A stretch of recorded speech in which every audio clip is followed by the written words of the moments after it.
Hello, welcome to Daily Wellbeing with Gemma. Today I want to show you something called the comfort and stretch zone model.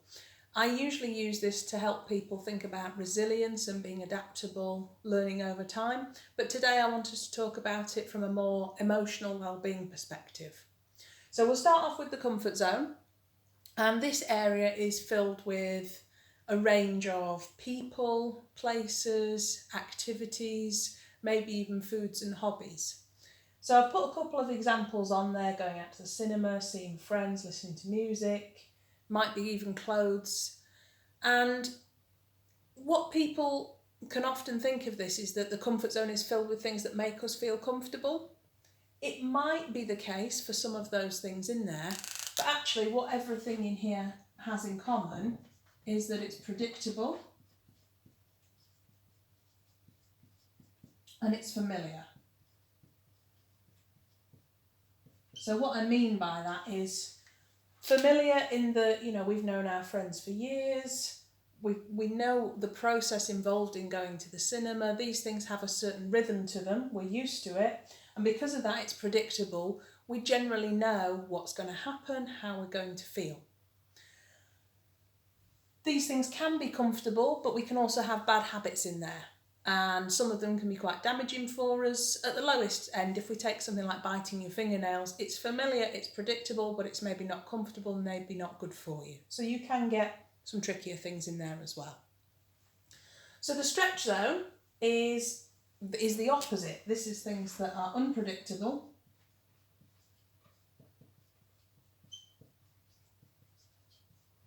and unfamiliar.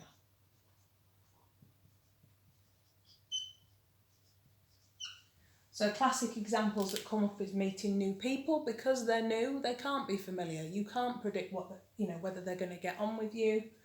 Exams, presentations, even trying out new recipes. So it tends to be filled with things that are new to us or that we haven't really got much experience with. And for that reason, we can tend to feel a little bit nervous or excited. It can be positive or challenging for us.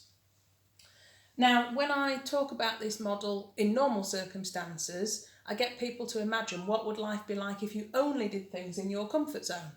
So if you only did things that you've done before, you saw the same people, you watched the same films over and over, you stayed in the same job for years and it didn't change. And most people say they'd feel a bit stagnant, bored. So we get the sense that we wouldn't really grow if we were in here all the time. But if we only ever did unpredictable and unfamiliar things, if we were always meeting new people and never building a relationship, if we were always working in high stakes environments, trying new things, we might find that we're a little bit overwhelmed and anxious. So that's not good either. Really, a healthy lifestyle has a balance between the two, where we try something new, but we have those secure things to come back to rest and relax. Now, the reason I wanted to talk about this as part of the lockdown is because you might be finding some of these things are no longer possible.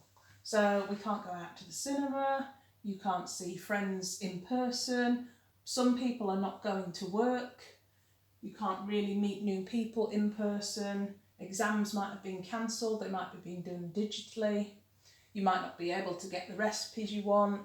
And so really, there's a big psychological impact to having your normal patterns changed. So, yes, we can adapt. We might be able to see friends digitally. We might be able to watch films online.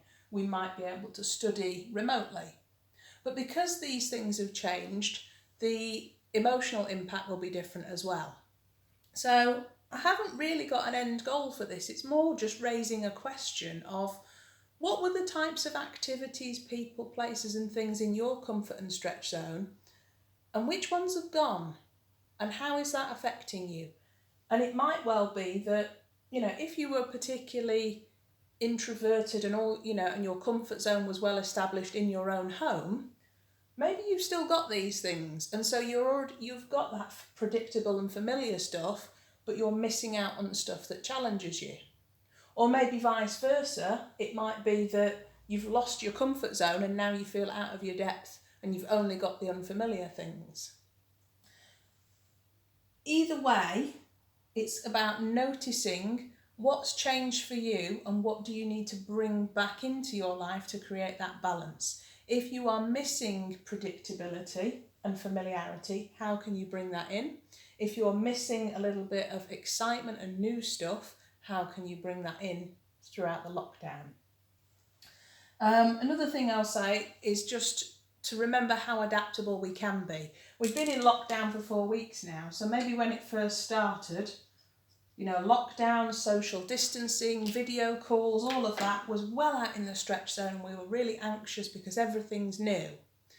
But the more time we spend with an idea, with a concept, with a behaviour, the more comfortable it becomes, because it's familiar, because it's predictable. So you might find, for some people, their comfort zone might have completely changed to embed this, and this is the new normal and they're fine now.